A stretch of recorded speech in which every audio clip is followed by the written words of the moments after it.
Hello everyone, welcome to NGS Season 11 Division C East, here to cast Jazzalene Distillery taking on Team TBD tonight. The coin toss is in. Let's quickly go over that as these teams are ready to get into game number one. Coin toss was won by Team TBD, and they're deciding to go with first pick here. Sprung on over to these map selections really quickly. And by the way, I have Plasticine joining me tonight, as you guys saw there. Plasty, how are you doing?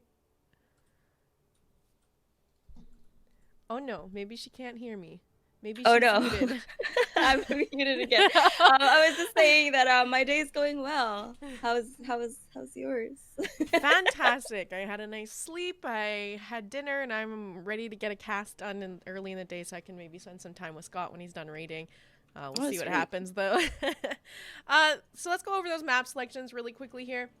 We did have Team TBD win that coin toss. They are opting to go with first pick, giving map pick over to Jazzalene Distillery. Those map bans we're seeing tonight: Volskaya Foundry, Battlefield of Eternity, banned out by Jazzalene Distillery. On the side of Team TBD, they've taken away Garden of Terror and Alterac Pass, bringing us to Tomb of the Spider Queen, selected by Jazzalene Distillery to kick off the evening here. The teams are ready to go. I'm going to let them know we're ready as well, and we can get into match number one. Now, Tomb, is there anything that you are expecting to see on this map in particular? Well, I don't really know anything about the teams, but considering one of them has Zool in its name, I wonder if they're going to be running Zool on arguably one of his best maps. But I expect maybe some Nazebo just because he's like always played here, or some Ragnaros. I don't know. Guess we'll see. It looks like we are going to get into this now, so let's pop over to the draft here and have all our questions answered.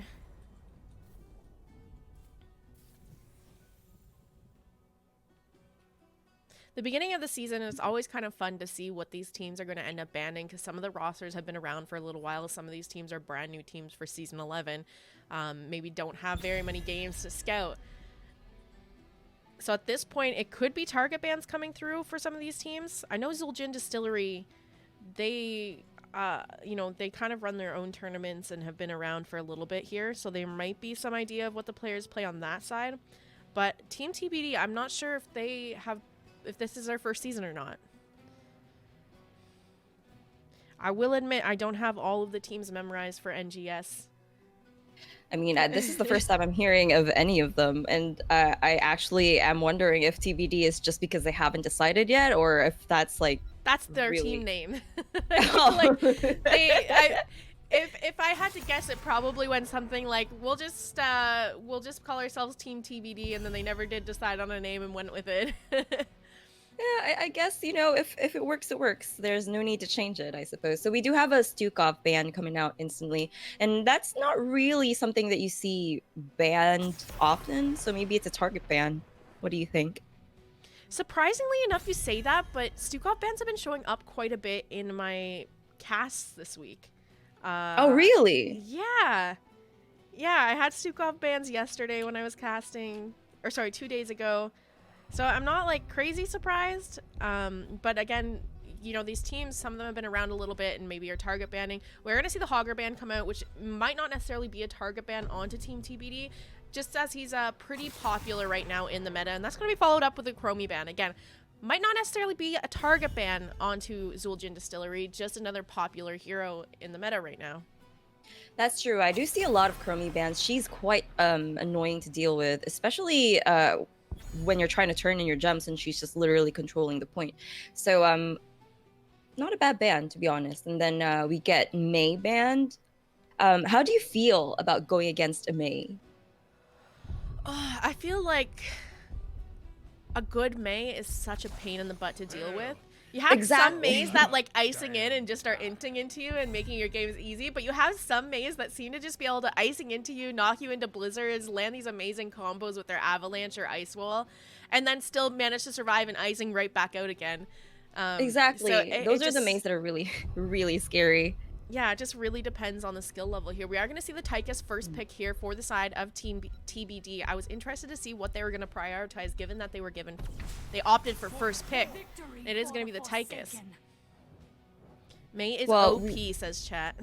That is true. I mean, I've literally lost so many games to a May who just gets her ice wall combo down like so well. That costs us just, that last team fight, pivotal point of the game. So I'm not surprised to see her banned. I would say that she's probably one of the best tanks right now, or rather one of the most annoying to deal with. All right, Well, Diablo getting... I'm sorry, go ahead. Oh, Diablo getting picked up. I was going to say probably the exact same thing you were. Yes. Diablo getting picked up here for Team TBD. Pairing with that Deckard, I love that they prioritized picking up the Tychus, knowing that they were wanting to maybe get Diablo later in the draft. Just take away somebody who's pretty good at sitting on Diablo, dealing that % damage when he engages. Brightwing's still up. They still need a healer. That's another healer that you sometimes see taken against a Diablo, just so she can hit that poly every time Diablo goes in for the engage. But we're going to see the Malthael ban coming out here from Zul'jin Distillery. Oh, Malthael bans have me wondering. Every time I see them, I'm like, okay, they're either going to be doing like triple front line with like a double bruiser comp. They're maybe going to try and sneak in a Cho'Gall or a Deathwing. I don't think it's going to be Cho'Gall based on what they picked up so far, but what are your thoughts, Plasty? I don't know. I feel like Tomb of the Spider Queen is still a pretty decent map for Cho'Gall, and we already have Sylvanas and a Johanna who can actually hold a lane with a healer very well. So I don't know. You're kind of right though. It's Tomb. They could be trying to sneak in a Cho'Gall here, and picking up the tank's not the worst idea with the Cho'Gall, because Cho'Gall's not really great at providing peel for his team or CC. He has a little bit, but not a ton. Well, I mean, we're going to find out here. This is supposed to be like a 2-man pick, so if they're going to take a Cho'Gall, it has to be now. Nope. I guess not. You were correct then. It was just to prevent their front line from dying. Johanna and Leoric, that is. I feel like the Malthael ban's not really needed there. Maybe it's a target ban then. It could definitely be a target ban. Plus, you know how you were mentioning earlier that... they picked up the Tychus early for that Diablo. I was like, yeah, that's probably, that's probably why they took the first pick. But now they have no healer left on... no healer picked on Zul'jin Distillery. And they still have Brightwing open. So that's actually an incredibly good pick into a Tychus and Sonya and Diablo. So do you think that's what they're taking here? I wouldn't be surprised to see it, but then again, I'm not familiar with all of these players' hero pools, so I don't know if it's in the roster of Led here to be taking the Brightwing. We're going to find out in just a moment here. There's only 4 seconds left in this draft to round out the roster. Aha! I knew it.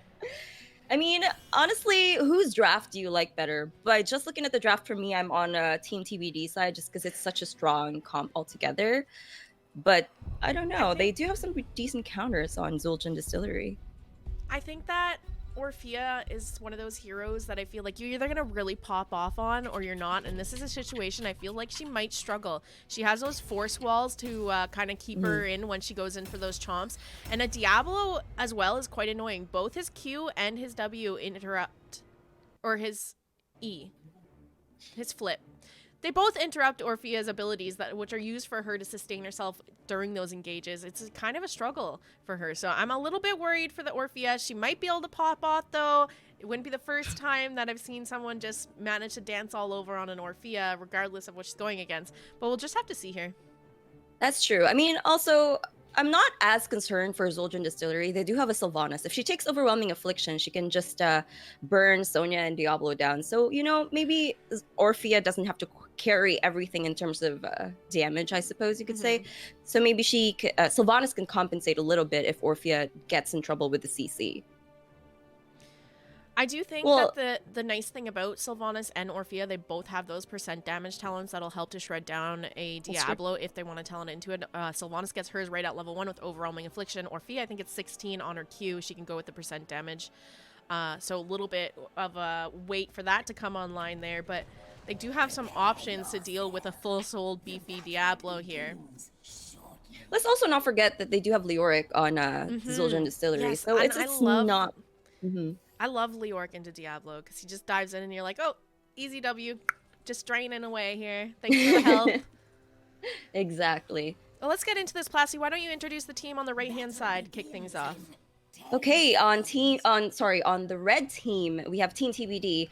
We have Silver Spy on Who is that? So yeah, stretch on Diablo Botiu on Tychus, ultimate hook on Deckard, and final stand on that Tastar. And over on the left-hand side, it's going to be Zul'jin Distillery. DeWitt playing the Joanna lead on the Brightwing. Ankle shot on the Orphea. Be Fresh on the Sylvanas. And in that off lane, Cowboy Kyle on the Leoric. I love that name. They did get a little bit... I'm sorry, go ahead. A little bit of cheese in the early game and a pick going over to the side of Team TBD to take first blood there. Catching them overextended, trying to pick off that tower. They did get the tower down, though, so overall XP here, not too different. DeWitt in a little bit of trouble trying to back out and is going to manage to escape here with his life. But good thing that he did manage to escape with his life. So Sylvanas, I believe, fell in that counter engagement. But it was actually, I was about to comment on how funny I found it that you got so distracted by the cheese up top that you had some trouble reading Cowboy Kyle's name.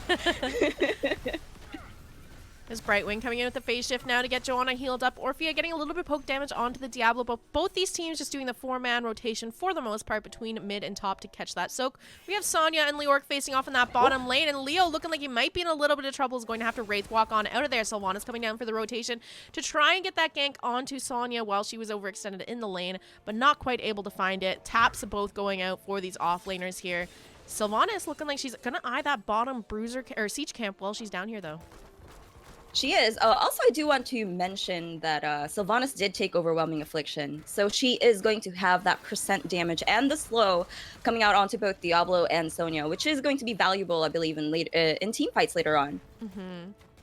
We have Team TBD heading over to the Bruiser camp, capturing that as fast as they can to get a little bit more pressure onto Zul'jin Distillery. What do you think about early camp pickups on this map, or to be precise, early Bruiser camp pickups? I think it's fine. I think get it out as soon as you can, and you can create some more pressure in the lanes. Ideally, you even look towards having turn-in online and using that as a kind of distraction to create space for your turn-in as well. But getting it out earlier means you can get it out more often, technically. This is kind of a weird map for turn-ins, simply because there's no, there's no objective timing. It's just whenever you can get the gems in is when the objective is going to come up. So it's not like you need to time it around, trib pickups or other things Cowboy like Kyle. that. Cowboy Kyle, yeah. Oh, Cowboy Kyle. Just sticking around a little too long in that lane. He's going to drop quite a bit of gems for that. That was like some 12 gems, I believe. But, I agree with you. I like saying that name, Cowboy Kyle. It's quite fun to say. Especially when he's dying, you're like, oh, Cowboy Kyle, no. We do have Sylvanas and Brightwing picking up the Bruiser camp now for Zul'jin Distillery. Meanwhile, the Bruiser camp over on the side of Team TBD has been cleared up now, and they're just looking to catch up on that soak.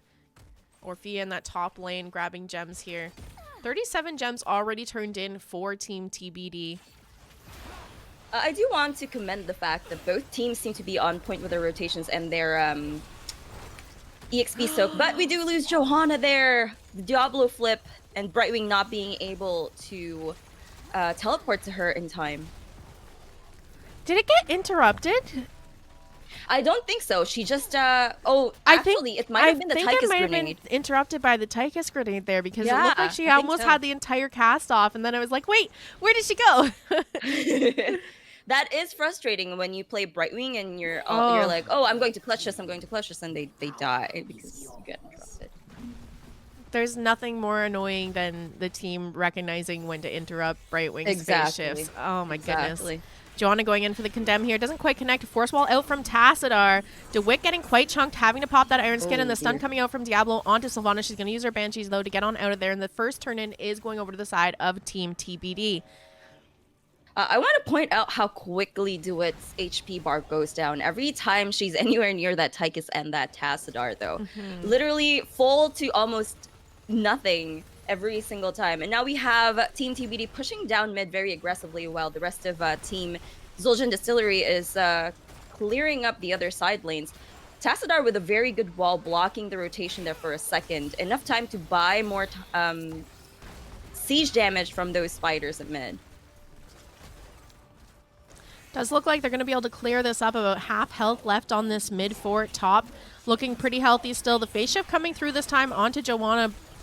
Polymorph out onto the Diablo. They're trying to get some damage out here, but they can't quite find the picks they need. This is a 5v4 in the mid lane, so they do need to be a little bit careful. Plus, they have gems on them for turn-in here. They do have enough gems up and available now to get a turn-in themselves. They don't want to lose those. Deckard coming in, looking for that interrupt, but not quite connecting there. So turn-in will go over to the side of Team Zul'jin Distillery here. As far as XP goes, both teams looking pretty even right now. Keep in mind, they have a Sylvanas on their team for this push with spiders, though. So they can shut down these forts and towers to try and get a little bit more siege damage. DeWitt walking in, having to pop that Iron Skin and just get it shredded by that Tychus, backing up now. Tychus now turning eyes on a Brightwing. Flip comes out from Diablo, and down goes the Brightwing just as the spiders are coming in here. They want to try and get some value out of this, but they're also down a player with their tank so low. It looks like, you know, staying around top is maybe going to be a mistake right now. So we do see Sylvanas and Orpheus starting to head towards mid, try to get value elsewhere while top is getting cleared up. Level 10's now online for the side of Team TBD.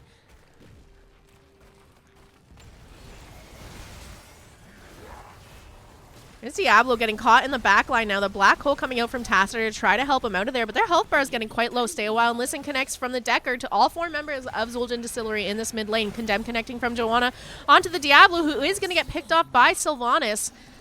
That was a full reset on his souls as well. The leap from Sonya comes out here, but she's going to catch herself out of position. 2 kills over to the side of Zul'jin Distillery with this push. Level 10's online for both teams now. We've seen quite a bit of those ults going back and forth. Not sure if we lost Plasty here. She disappeared from Discord for me. Hopefully she'll be back, though. Let's quickly go over those ults. We'll get Plasty back here in a minute, I hope. But over on the side of Zul'jin Distillery, Blessed Shield, Wailing Arrow, Entomb, Eternal Feast, and Blink Heal picked up for Zul'jin Distillery. On the side of Team TBD, it's going to be Stay a While and Listen, Leap from the Sonya, Apocalypse from the Diablo. A little bit of fight breaking out here. See if they can get any picks off of this. Sylvanas going to use those Banshees to get herself back into a better position. Apocalypse from Diablo, Black Hole from the Tassadar, and Odin from Tychus picked up. We've seen some of these ults already popped, of course.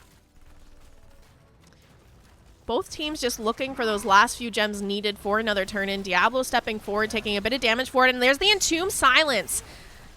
Diablo's going to fall there. Tychus stuck in that Entomb. The rest of the members looking to try and chase him down. Polymorph goes out onto Tychus. The Eternal Feast is dropped by Orphea. The 2-for-0 in favor of Zul'jin Distillery.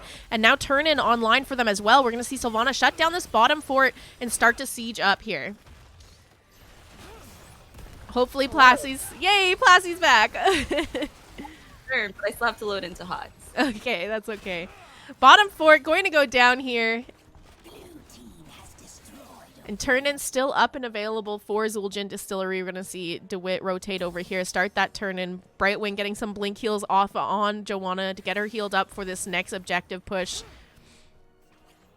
They are going to be successful in that turn-in. Now just setting up their lanes here. Bottom fort already down and the lane push forward. That's going to be big siege pressure for Team TBD to deal with down there.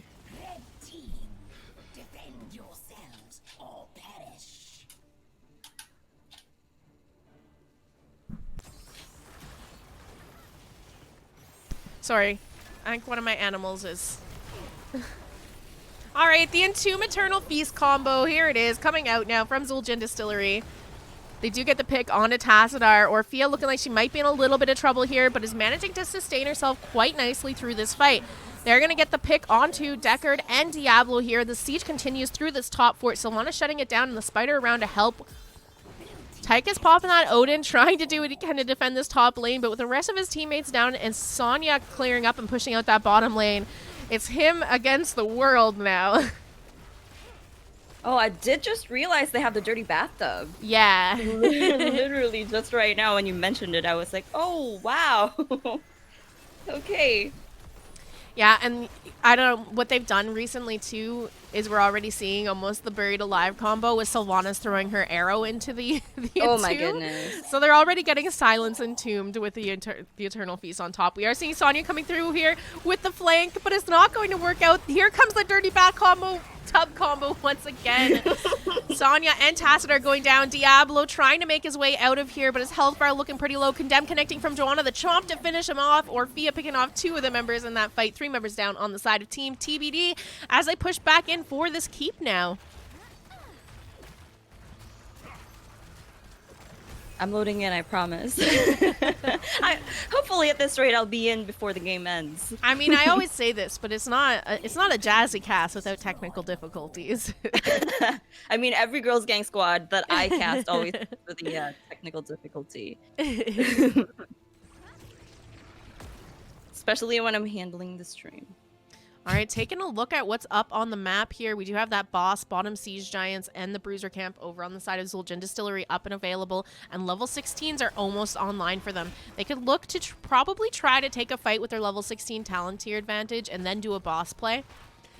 They might also consider just trying to do the boss play up their level 16, knowing that they'll have the talent tier advantage here. We do have that Siege Camp getting picked up by Zul'jin Distillery, so that's going to create some pressure in the bottom lane here for Team TBD to deal with. Level 16's online now for Zul'jin Distillery. We do have Leorc picking up the quest talent here, Mithril Mace, so looking to get those stacks on nearby minion deaths. I'm surprised that he actually went the quest talent instead of going, I don't know, I may be outdated here, but I always thought that Leorcs go for the E build, damage reduction. I think Leorc's pretty flexible in how he wants to build. I know some people like playing him more of an auto attack build. I've kind of messed around with all his builds. I personally, I don't like the E build. I don't like playing it as Leorc. I know that it can be pretty effective in some team comps and stuff. I just think it's boring. Fair enough. I mean, if you are fighting somebody like a Sonya, I guess it's really good for just having that AA. What does it do? Give you extra damage? So the auto attack, its basic attacks against enemy heroes deal bonus damage equal to 2.5% of their maximum health. Oh, shit, that's so good against the Diablo and the Sonya. Okay, yeah. I understand now. All right, here we go. The boss picked up now by Zul'jin Distillery, pushing on to this keep as they already got the fort down. If they can get the picks here with that level 16 talent tier advantage, they could look to end the game. There's the Entomb onto the Deckard, followed up with the Eternal Feast. But the APOC is popped, so is the Stay a While and Listen to try and disengage from this. But Diablo and Deckard are going to fall here. Sonya tries to turn around, go in for the leap to get the counter picks, but it's not quite working out here. Sylvanas is getting quite low. That wave from the core needs to be watched because some of the members stepping into that here. They could look for some counter kills, but the core is going down here, 40% and falling, and they're going to get a pick onto the Sylvanas. It looks like the rest of the members of Zul'jin Distillery kind of want to commit, but their health bar is a little bit too low to finish this off. Orphea, look at her trying to be a hero here, trying to take down the Sonya, but falls herself. Polymorph going out onto the Tychus for the retreat. We do have Cowboy Kyle landing that Drain Hope and now walking away. 2 members still down on the side of Zul'jin Distillery. Turn-in up and available now for Team TBD. They could look to try and get themselves back on the board. They have the same talent tier as Zul'jin Distillery. A bit of a window here for them to get turn-in, try to get some value on this map while they have an opportunity left to. I have to be honest, watching this on a slight delay on your stream while I'm waiting to load in is giving me a little bit of anxiety. I'm like, oh my goodness, what is happening here? I really would have liked to see Team TBD get the turn-in right now, because what happened here is Zul'jin Distillery got the turn-in while they're down 2 players. They got the turn-in. My goodness. Okay, well, this is going to be difficult for them to defend then on the side of Team TBD. Yeah, well, fortunately, to be fair, they still have 2 keeps. I'm back. I'm back. Jesse. Nobody told me there was a new season of Letterkenny out. Just saying. But anyway, we do see Team TBD setting up the defense in this top lane as Zul'jin Distillery trying to push in with this spider. They already have the core quite low, so they're looking to try and get a nice combo off here, get the picks they need. There's the Entomb, the APOC coming out, the Eternal Feast right now, popping off on this Diablo. He is going to go down. Sonya goes in with the leap, trying to peel for Diablo, but she's going to pay for that with her life now. The spider is cleared up in this top lane, but the Oh my core goodness, is that being root was focused. They're gigantic. going to get the Sylvanas, the Leoric, the Brightwings down as well. Joanna and Orphea, the only ones left up. Look at this core defense play coming out from the side of Team TBD. Get the potion! Oh, okay. But, oh my goodness, every time, I feel like this has played out a few times already. They keep trying to go core, and then we have Team TBD just defending so well, actually even managing to save perhaps both of their remaining keeps here. Tacit are already working on the spider. They're going to keep both of their keeps. My goodness. Oh no, maybe not. This catapult has to go. Oh, there it is. Unfortunate, but they kept mid. Now they still have a turn in it. They have to do it now. They have 3 to be members walking down. Try to get the value that you need now. I mean, we do see Joanna picking up the siege camp in the bottom. I do like that Zul'jin Distillery, despite losing their members, are still looking for advantages on the map. We've seen them, you know, lose a couple members, but back up to take camps off the map anyways and get turned in regardless of the fact that they're down 2, just because of how much pressure is in the lanes for Team TBD to have to deal with. I agree. And that, I'm sorry. Go ahead. Oh, I was going to say, now that Team TBD does actually have a turn in to potentially turn this game around, but they're going to have to push with their spiders from further out in the lane. So this gives Zul'jin Distillery some time to set up for a team fight here, especially with a bruiser camp at mid. Yeah, that little bit of extra spell armor from the mage here on that bruiser camp would help out, but it looks like level 20 is online now for Team TBD. That bruiser camp cleared up here, at least the important minion off of it, so they can look to try and take a fight. And I think they need to, because right now all of the pressure is in favor of Zul'jin Distillery.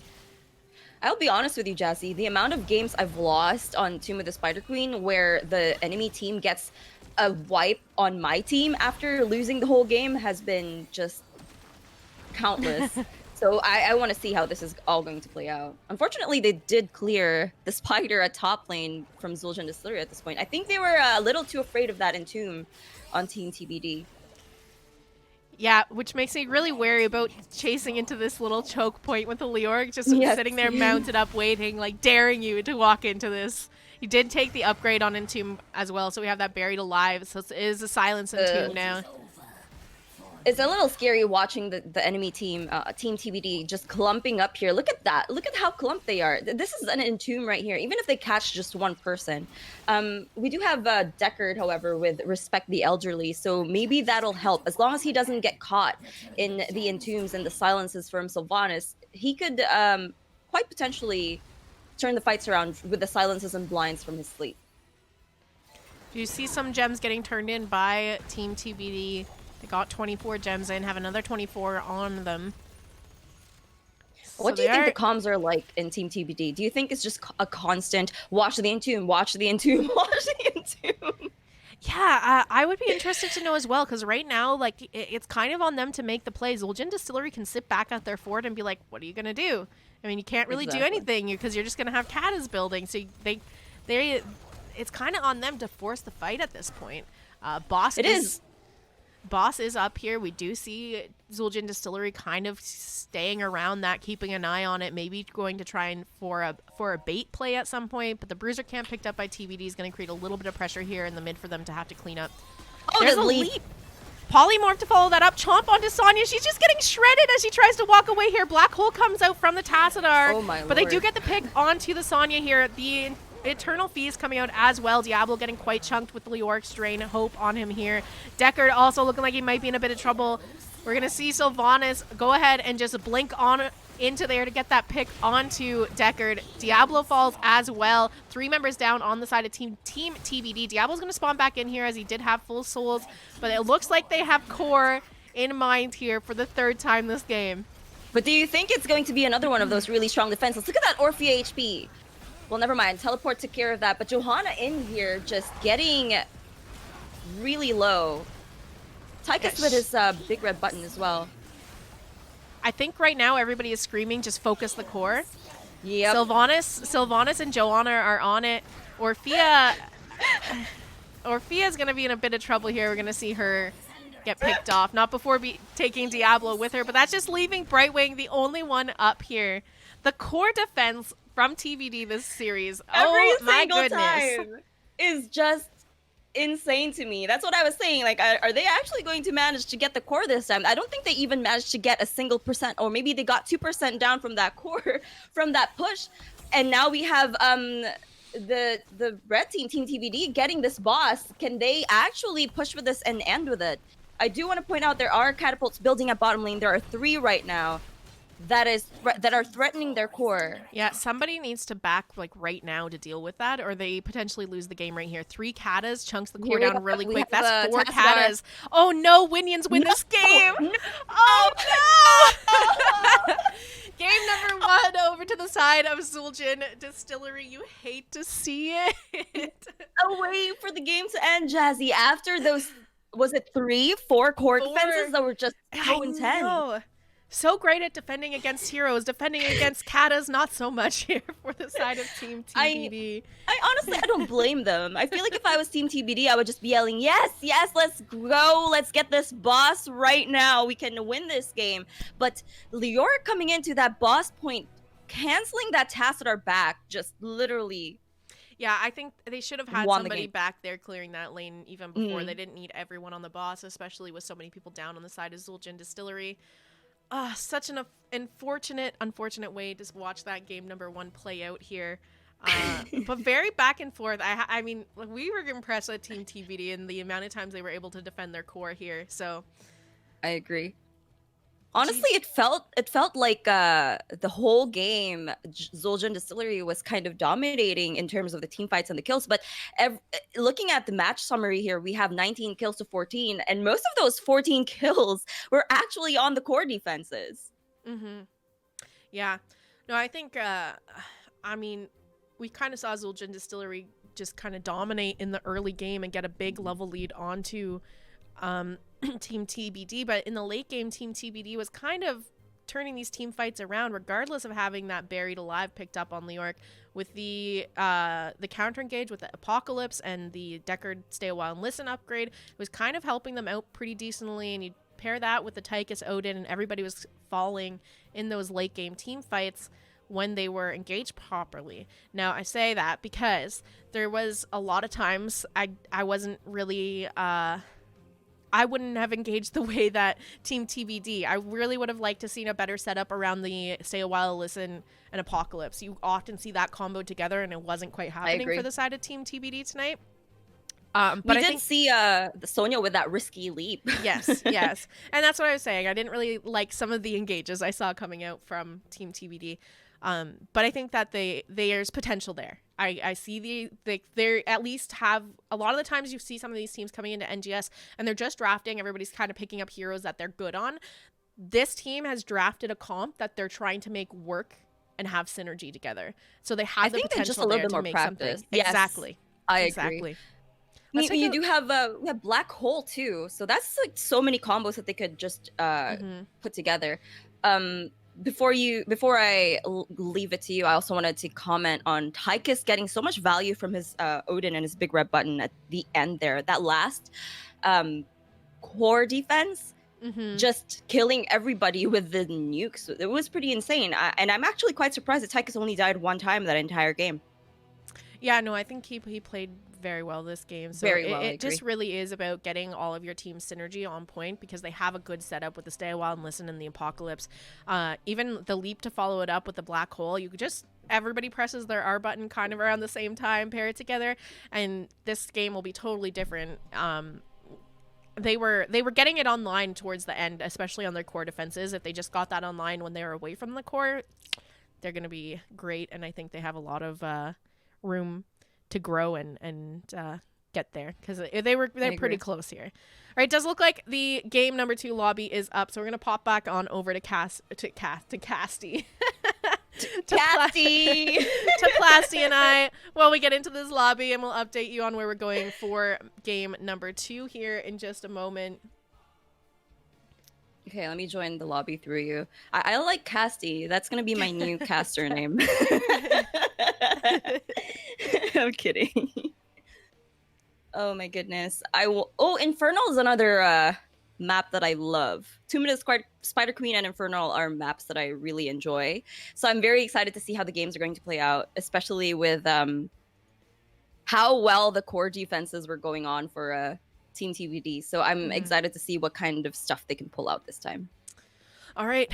Well, let's go on over those map selections. It's Plasty already mentioned. We are going to Infernal Shrines for game number 2. I'm sorry. No. You're fine. This one, it looks like it's going to be a map pick from the side of Zul'jin Distillery Team TBD, opting for first pick after losing game number 1. Jazzy and Casty. Yeah. This is my name now. I have accepted it. Castasine. All right, so Infernal Shrines, you already kind of mentioned it. Any other thoughts just about what we might be seeing from drafts, in particular with this map, and after seeing game number 1? I feel like Team TBD could literally play the same comp that they had last game and just play around Stay a While and Listen a bit better. This is such a good map for Stay a While and Listen. You can set up Deckard in a bush somewhere, wait for a team to walk in, stay a while, and literally just delete the whole enemy team if you manage to get all of them in there. So I want to see something like this, so with a little bit more coordination from Team TBD, but I wouldn't be surprised if they change things up a little bit. This map is good for so many heroes. You still see Zool getting value here. Hogger, you get fantastic value from heroes like Alexstrasza. So, you know, I'm very hyped to see what's going to happen. What about you? What do you think? Well, I'm just gonna go off what we saw in game number 1. That Sylvanas pickup. I don't mind it here. For Zul'jin Distillery, you get that value out of pushing with the Punisher, especially if it's not a frozen Punisher. Oh, and I have to update the score, so I do apologize. But let's I was pop about on to over mention the that. draft.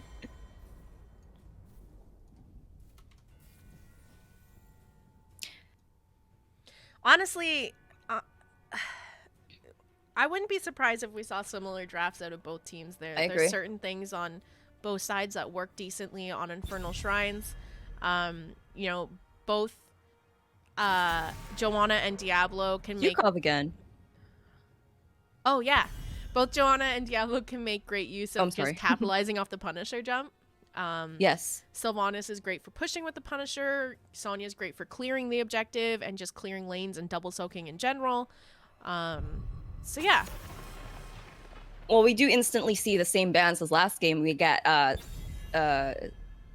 what's his name? Stukov. There you go. Stukov and Hogger banned immediately. I'm going to assume it's going to be a Chromie ban here. Unless they thought that somebody on the enemy team was oppressive enough to ban out. Yeah, I'm wondering if maybe they just take away the Orphea or the Leoric. Oh. Okay, interesting. I thought they were going to get rid of that Leoric, actually. Yes. Well, I mean, team that gets first pick. It is TBD. They could have taken their Tychus again if they wanted, but that's true. It depends what they're looking to play. They might not want to have to prioritize picking up Tychus as first pick just because he's up. Tychus is so oppressive these days. He's in such a good spot in the meta. So it really doesn't surprise me that he gets banned out a lot. Those nades are so frustrating to deal with. And the range on them is just nutty sometimes. Annalise asked who won game 1, and Luminaire said the blue catapults. That's accurate. Oh, we have Mephisto getting picked up. So this is interesting to me. If it's going to be a Mephisto Durance combo with something else, I'm very excited. I actually also want to see Ana. Every time I see a Mephisto, the first thing that comes to mind is I hope there's an Ana. I hope there's an Ana.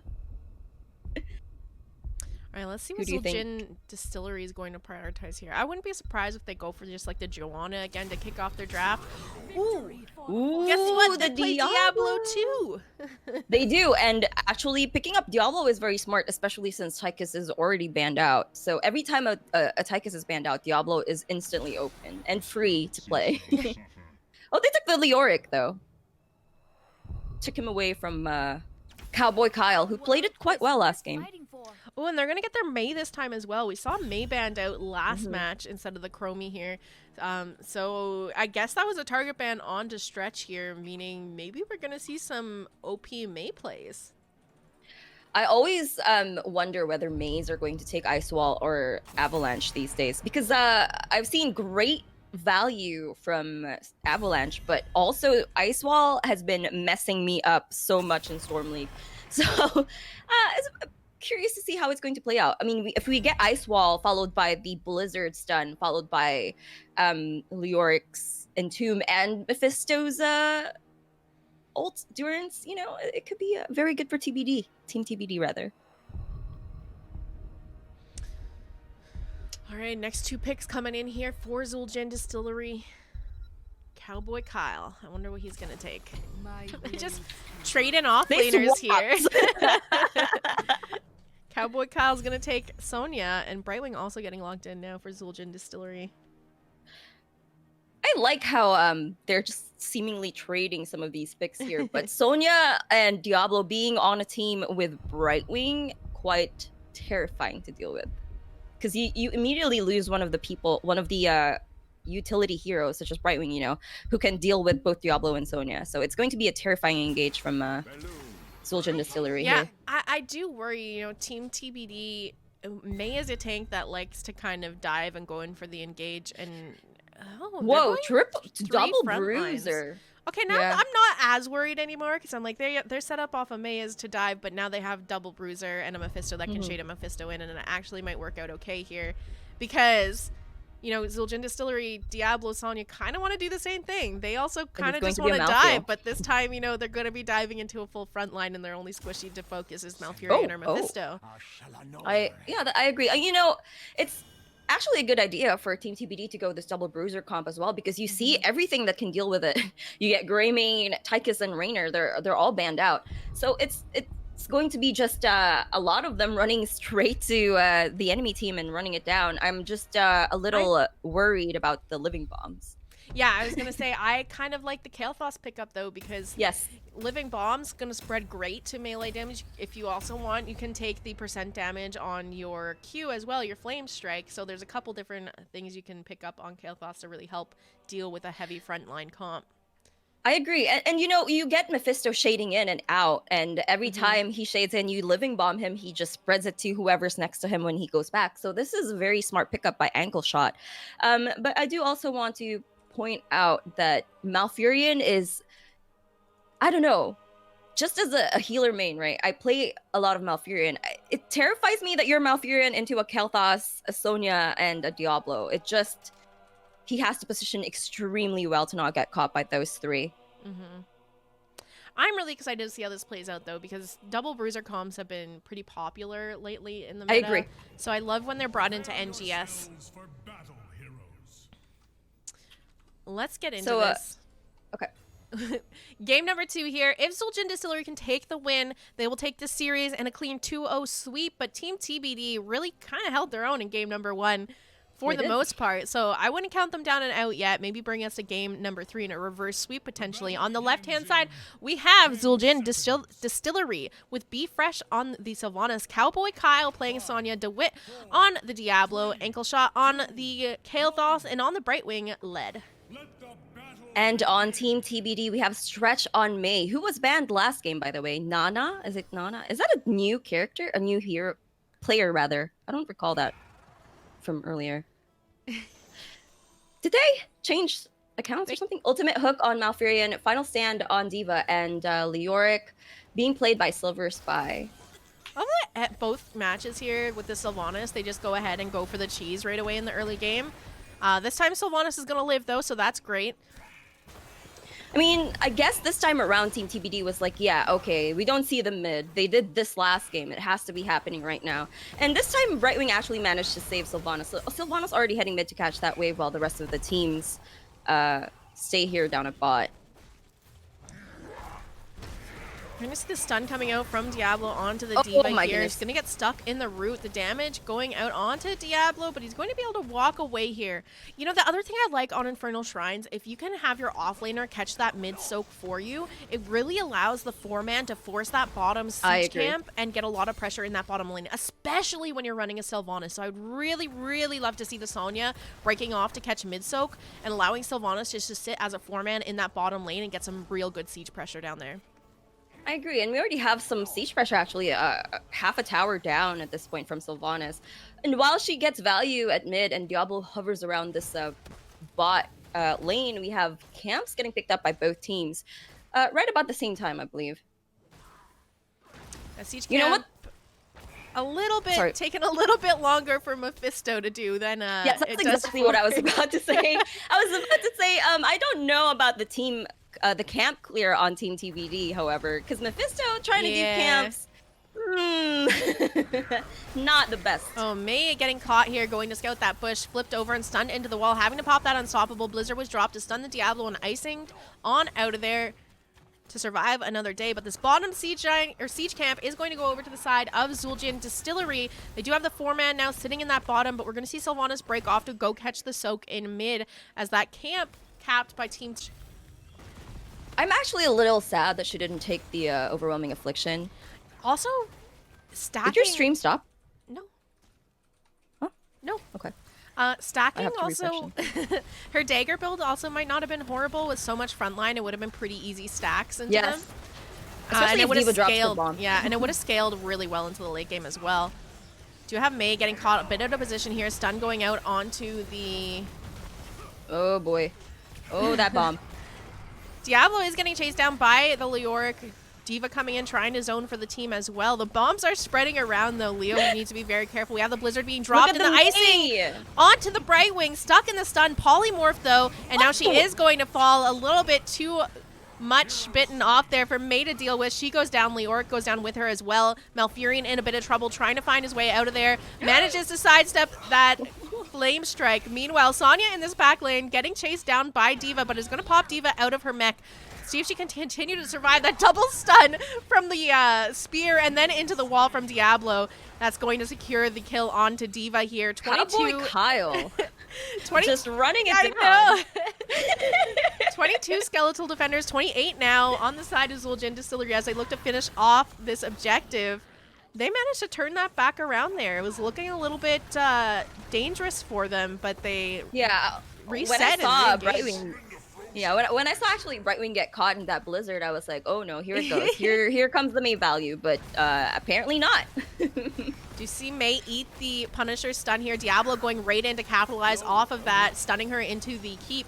Diva, though, the one that's going to pay there, losing her mech as Sylvanas shuts down this keep and tries to get some value out of this Frozen Punisher. Keep in mind, Frozen Punisher, so the keep the fort is shut down once again, does go in for that jump onto Mei. Wall stun out from the Diablo onto Mephisto, who is polymorphed as well, looking to try and get out of there, but is going to get picked off by the Sylvanas. Bombs are spreading once again. Baby Diva and the Malfurion taking quite a bit of damage, and they're getting big value out of this first Punisher. They're getting big value out of the Kael'thas, actually. All the living bombs just whittling HP bars down, especially since Malfurion does not have that instant heal to help with it. Slow connecting onto a couple members there from Leoric, but they are going to be able to back out over on the side of Zul'jin Distillery, and they're going straight for the camp invade onto the siege camp in mid lane. I'm a little surprised, to be honest, that Team TBD did not ban Sylvanas, knowing how good she can be on this map. Diva does have this mech explosion for this camp, but she's going to be targeted right out of that mech. Diablo eats the mech explosion, manages to secure the camp. We do have the Wailing Arrow connecting onto Mei now as she tries to disengage out of here. Looking to see if she can get that icing off before Diablo gets a re-engage. Not quite. She does get flipped back over. The gravity lamps coming out from Kael'thas going to help secure the death onto Mei. Level 10's online for the side of Zul'jin Distillery. Classy, why don't you tell us what we have going on over there for ultimates? We have APOC on Diablo, Sylvanas picking up that Wailing Arrow, Sonya with Wrath, Phoenix on Kael'thas, which surprises me because I would have thought he would have gone Pyroblast for Malfurion to just get rid of him every team fight. Brightwing with Blink Heal, which is pretty standard at this point. We have a 2-level lead right now with Team Zul'jin Distillery actually just coming in from the flank to take care of that bottom fort before they even managed to get rid of the wall. My goodness. They are just dominating right now with the Kael'thas. Team TBD really has to be careful about those living bombs and those flame strikes from now on. Yeah, and looking at Kael'thas' build too, he did actually opt to go with the Q build here. So he has that Burned Flesh at level 7 doing that extra % damage over onto the 3 front lines. Of their maximum health. Yeah, 3 front lines of Team TBD. So I like the pickup. It seems to be working. You still get bomb value in general with it, Yes. just because of the nature of them being so melee heavy and always kind of clumped together in close range. Oh. Cowboy Kyle, though, going to be in a bit of trouble here. Cowboy The stun coming Kyle, out no. from the Blizzard is going to fall, and that's going to leave Led in a bit of a trouble, but able to blink on out of there. The gravity lapse peeling for the Brightwing here, managing to keep them alive. This is what I like about Brightwing, to be honest. When you're playing Brightwing and you have Blink Heal, you're just like, please, please let me blink to you, and you can just escape about pretty much everything.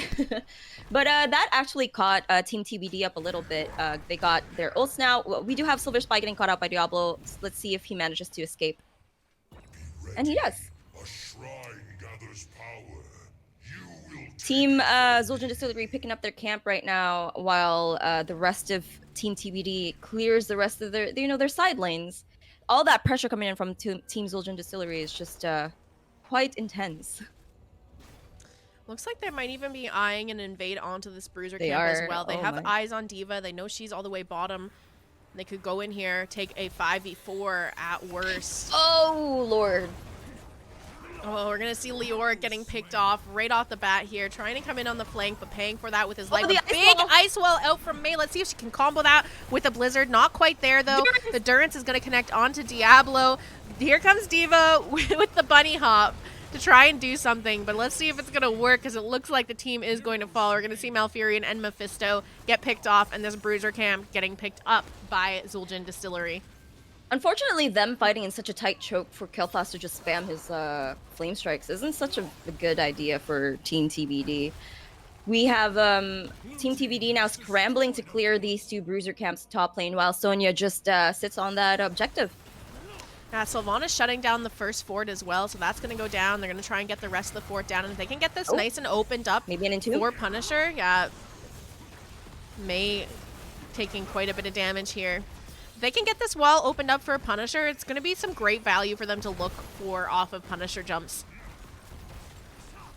I just need Leoric to drop an Entomb here. I'm just watching him and I'm just like, you have so many opportunities. That's literally all of them. Please do something. But I guess they're doing the safe play here and probably holding that ult for when the objective comes in. And also, Jazzy, this is exactly what I was worried about with the Malfurion healer into Kel'Thas. He just doesn't have the burst heal to handle all the fire damage. It just doesn't exist from him. So I feel like this might be a top keep for Zul'jin Distillery here, unless Team TBD gets the. My other kind of issue with how this comp's been built is you're going full Bruiser frontline, but you've picked kind of utility alts, and Entomb and Yes. Bunny Hop, both alts that are used to lock down, not really do damage, so I don't really know how they're supposed to be securing kills right now. That's definitely Maybe a So- big it was Entomb mech surprising to me. explosion if they can get it. oh nope. Okay, D.Va we is going to traded D.Va fall, but for, they get this Sylvanas. Sylvanas here. This Punisher wailing away on some of the members of Team TBD. Out goes the Durance from Mephisto. The root is on the Diablo as well, but Mephisto's getting chased down now by the Sonya. Sonya going slam build, by the way, as well. It's been pretty popular. Here goes lately. Malfurion. Yeah, I don't know. The Sonyas have been very irritating to deal with as well recently. Just so many slam Sonyas like, chasing you down from half the map. Oh, there's the leap again onto Team TBD. Not quite able to do anything off of that. We do have the bunny hop being popped by D.Va, but Mei going to pay for her life, icing into there, getting flipped over and stunned by Diablo and picked off by the Sonya. Level 16 It looks like to they're not level- going to be. Sorry, go ahead. I was going to say it's 16 to 13 in talent tiers here. They are going to get that pick onto Sonya, beautiful. but it's a struggle.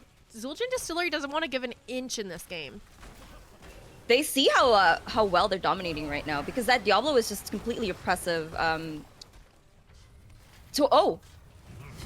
There's the Entomb onto Diablo. He's going to try and cue himself out of there, but so many bodies around. He's going to fall. The bombs are spreading once again here. D.Va on the chase. Leoric looking for more. Ice wall is up, and Mei is making her way over here, but it does look like Zul'jin Distillery is out now. A little bit of staggered deaths happening over there, but really not long enough death timers for Zul'jin or Team TBD to really do anything except clear their lanes. I mean, that pick off of was it Sonya? Oh no, it was Diablo. Getting his souls was pretty big for Team TBD. Plus, that actually brought them a little bit even in terms of EXP. Look at this, they're about to hit 16s, so it's not impossible for Team TBD to come back. Rather, they just have to play this a little more carefully in terms of the living bombs. We do have Fury of the Sunwell. Hold up. Gate time onto this Leoric here, though. He's going to use his Wraith Walk, so that's already down. Now Polymorph going out. Wall stun from the Diablo, and he gets picked off by the Sylvanas. Just caught a little bit too far overextended here. Underestimated how far he could get out of there with his Wraith Walk, so we are going to see a 30-second death timer onto the Leoric here, though. And he has his cheat death, so he'll be up a little bit sooner than that. I want to point out that there isn't any detriment at all so far that I can notice from Sylvanas not taking a roaming affliction. D.Va just had to pop her ultimate there to avoid getting engaged on by Diablo. You saw Diablo go straight in for the Q onto her, and she pops it instantly to go unstoppable. It wasn't a bad play, however. I feel like it was pretty decent. And that was a good play for Zul'jin Distillery because they didn't lose any ults there. Now Bunny hops down for a full minute. Oh, we have Diablo looking at Mephisto potentially. Oh, there's the APOC combo onto the Malfurion. The D.Va bomb is out to try and disengage here. Diablo's going to go down. The Entomb goes out, but it does not connect. The Wailing Arrow was popped as well. Just a lot of ults going back and forth here. Sylvanas managing to use her Banshees to escape out of there, but D.Va's on the chase here. Phase shift onto the Sonya to keep her alive. A 1-0 in favor of Team TBD for now, and it looks like Zul'jin Distillery is out of there and starting to think about this next objective, spawning in 7 seconds.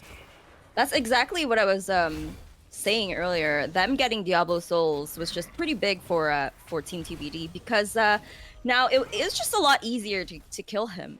Without Diablo frontline, it becomes easier to reach Kael'thas and Sylvanas. Although, you know, they're getting a bit of a head start on this objective, so Team TBD needs to get there as soon as possible. Ice Wall is up, and this is a nice choke for it. Here it is! Ooh, big ice wall. I'd love to see the Blizzard. Yes, there's the Blizzard. The Bunny hop on top of it. This is what they need. They're pairing all their combos. The Root's down. The Entomb's down. They're looking to try and get that pick. Unfortunately, Sylvanas is going to slip on out of there with those Banshees.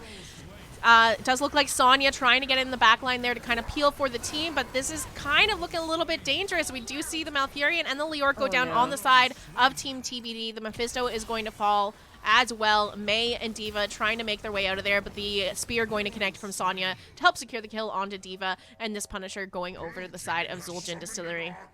Look at the Kael'thas triple kill because of that double flame strike with 8% every strike.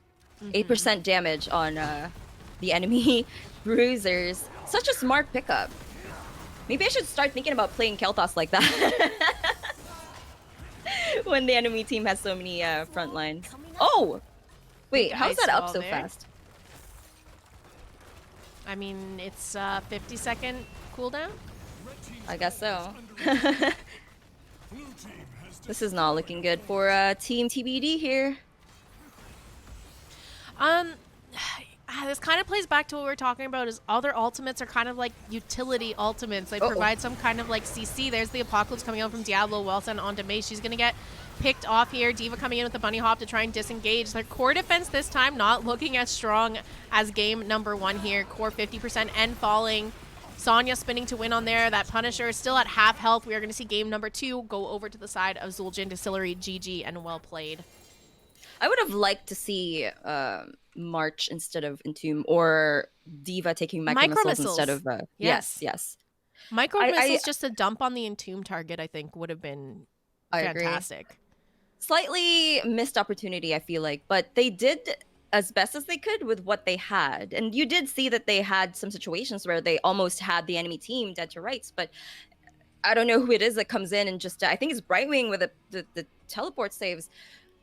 Just saves also Sylvanas just bansheeing out of there. So many different ways that they could get out of situations where, you know, they could almost have died.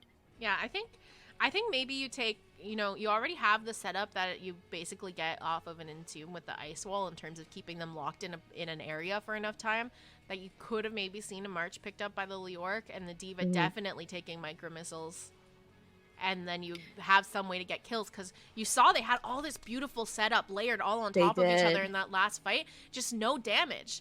Not quite anything to secure the kill. Yeah. Exactly. No real like burst damage to get anyone done. They're just kind of like, yeah, we've got a ton of CC, but we got nothing to really chunk you down with.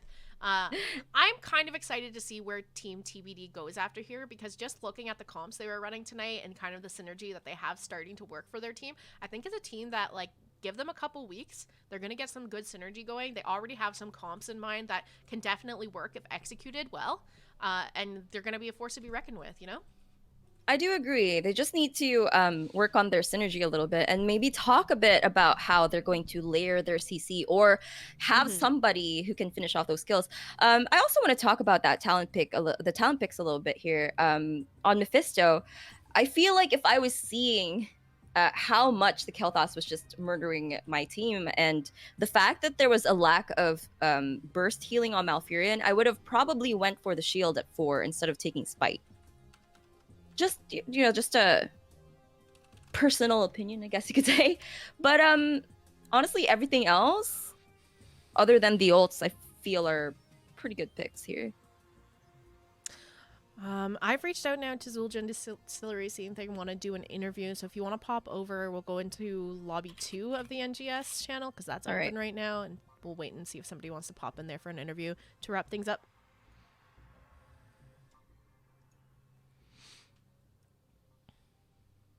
For now, we'll just pop back on over to me while we're waiting here. Hello. Hello. Just a second.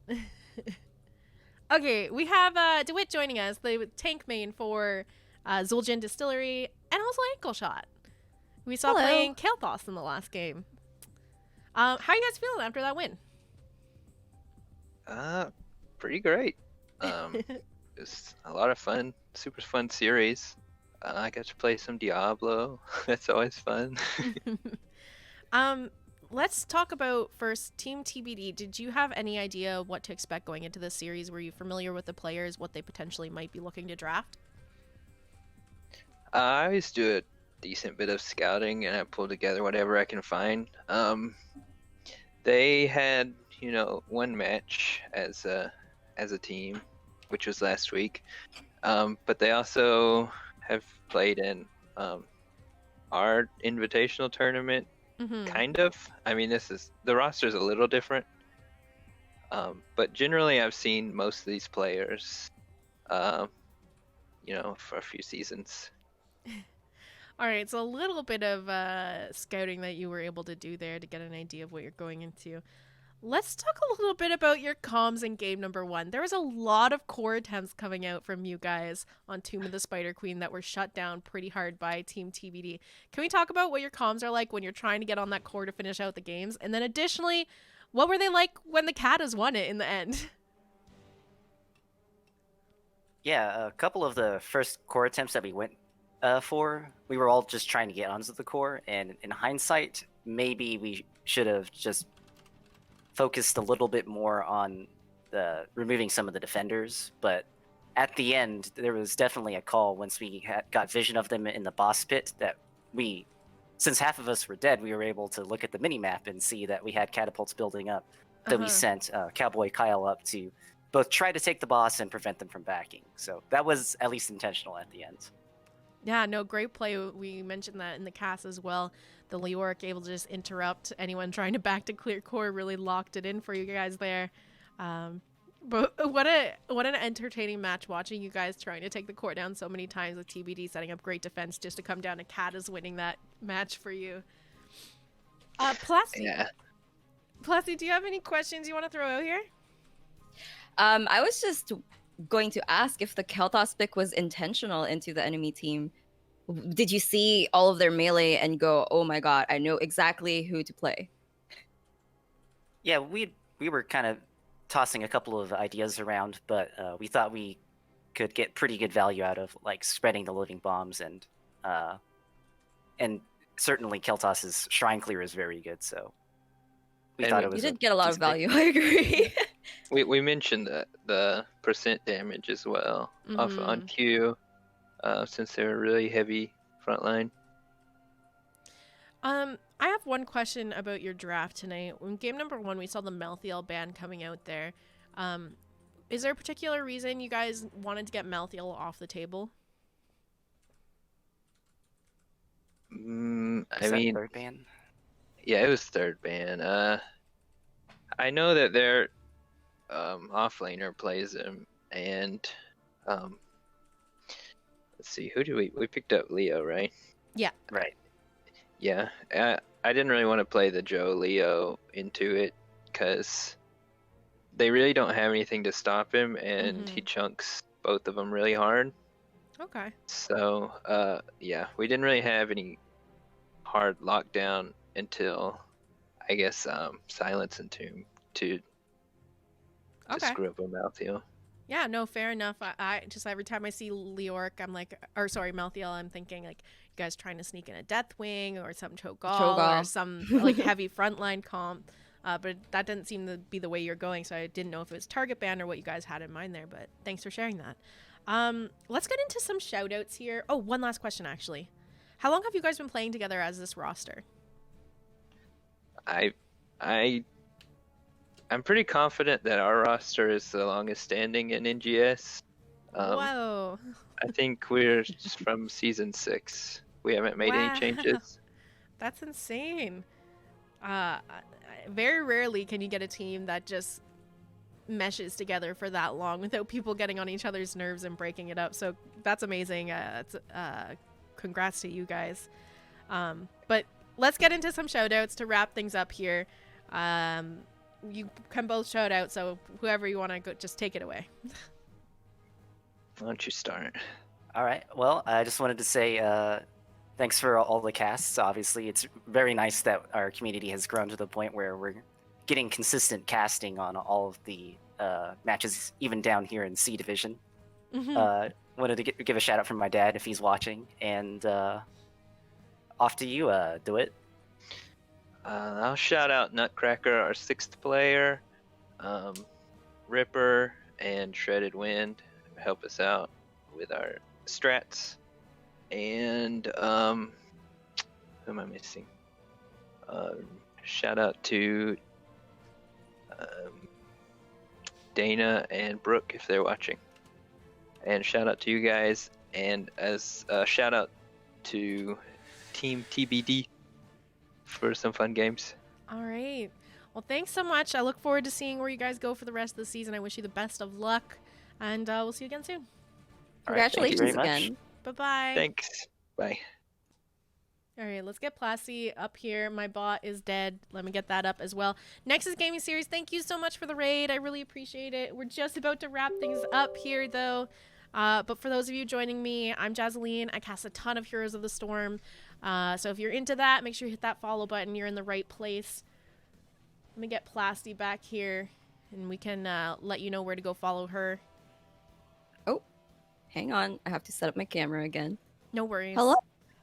All right, while you're doing that, Plasty, where can people follow you? You can find me at twitch.tv/plasticinex. I stream HOTS pretty much every day. I do take some days off here and there, but more often than not, I'm on every day from 6 p.m. PST. And I intend to stream a little bit more of Dead by Daylight here and there as well. So very much looking forward to that. You can also find me on Twitter and Instagram as Plasty Queen, PLASTY Queen. All right. Do we have your camera back up before we? Yes. Okay. Sorry about that. No, it's okay. I just wanted to make sure I got you all shout out and everything. In case you want to see your lovely face before we end this, make sure you go give Plasty a follow. Twitch.tv/plasticinex. Wonderful, wonderful HOTS community member here who is doing quite Very well kind at the words. casting. I'm glad you're coming to join me more often for casts as well. Absolutely. Just ask whenever. I will be down. As for what's Just let going me on know. the rest of the week for me, I will be streaming tomorrow at 6 p.m. Pacific time, Saturday at 2:30 p.m. Pacific time. If you want to catch that, I'll be having Salvaje joining me tomorrow and Not Paradox joining me on Saturday. And my next NGS cast will be on Monday at 6:30 p.m. Pacific time. We'll be casting. Let's pop on over to the ending screen here, and you guys can see for yourself. We're going to be casting Currently Chasing Samaru, taking on BFT One Punch Monk at 6:30 p.m. Pacific on Monday. So if you want to watch any of that, make sure to tune into the stream. Until then, I appreciate the follows tonight, guys. Have yourselves a wonderful rest of your week, and I'll hope to see you again tomorrow at 6 p.m. Pacific time. And once again, Plassy, thank you so much for joining me. Thank you for inviting me. I had loads of fun, and I'm looking forward to casting with you again sometime soon. All right. Good night. Good night.